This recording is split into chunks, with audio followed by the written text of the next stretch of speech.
তৃতীয় ধাপের উপজেলা নির্বাচনে প্রচারের খবর জানাতে লালমনিরহাট সদর থেকে যুক্ত হচ্ছেন সহকর্মী সুফিয়ান আল হাসান। সুফিয়ান, কেমন দেখছেন নির্বাচনী প্রচারণা? চৈতি, আমি এখন আছি লালমনিরহাট সদরের হারাটি ইউনিয়নে, যেখানে সাধারণ জনগণের সাথে জনগণের কাছে জনগণের মাঝে ঘুরে বেড়াচ্ছেন চেয়ারম্যান পদপ্রার্থী একজন, যার নাম হচ্ছে মামুন সাহেব। আমরা তার সাথে কথা বলবো। তিনি এবং তার কাছে জানতে চাইবো আসলে তিনি জনগণের জন্য কি করতে চাচ্ছেন এবং চেয়ারম্যান হলে আসলে জনগণের কি কি আশা প্রত্যাশা তিনি পূরণ করবেন। আমরা আসলে তার কাছে শুনতে আসলে মামুন সাহেব, আপনার কাছে জানতে চাই যে যিনি এখানে চেয়ারম্যান ছিলেন তিনি তো জনগণের প্রত্যাশা পূরণ করেছেন এবং আগামীতে করবেন বলে আশা রাখছেন। তো আপনি যদি এখানে উপজেলা চেয়ারম্যান হন, আসলে জনগণের জন্য কি কি করতে যাচ্ছেন যদি আমাদের একটু বলেন।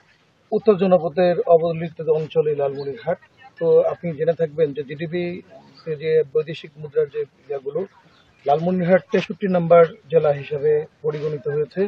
আমি চেষ্টা করব যে বঙ্গবন্ধু শেখ মুজিবুর রহমানের তনয়া জননেত্রী শেখ হাসিনা ঘরে ঘরে কর্মসংস্থান সৃষ্টি করবে। তিনি তো আসবেন না, আমাদের মতো লোকজনের কর্মীদের মাধ্যমেই প্রত্যেকটা লোককে টিটিসি, যুব উন্নয়ন ইত্যাদি ইত্যাদি প্রশিক্ষণ করে তাদেরকে কর্মসংস্থানের সৃষ্টির যে আন্দোলনটা, সেই আন্দোলনটা বেগবান করার জন্যই আমি চেষ্টা করব। আর যে সমস্ত প্রশাসন যন্ত্র তো রয়েছে, যে আসলে আপনি ভোটে কেমন সাড়া দেখছেন, জনগণের মাঝে আপনি কেমন সাড়া দেখছেন এবং আগামী যে নির্বাচন 29 তারিখের যে নির্বাচন, সেই নির্বাচনে আপনি কি জয়লাভ করবেন বলে আশা করছেন? জি, আপনাকে ধন্যবাদ। আমি আশা করছি যে সাধারণ মানুষ, আমার যে পূর্বে যিনি ছিলেন আমার ছোট ভাই, ও 5 বছর উপজেলা চেয়ারম্যান ছিলেন, 5 বছর এমপি ছিলেন। মানুষ কিন্তু এখন পরিবর্তন চায়।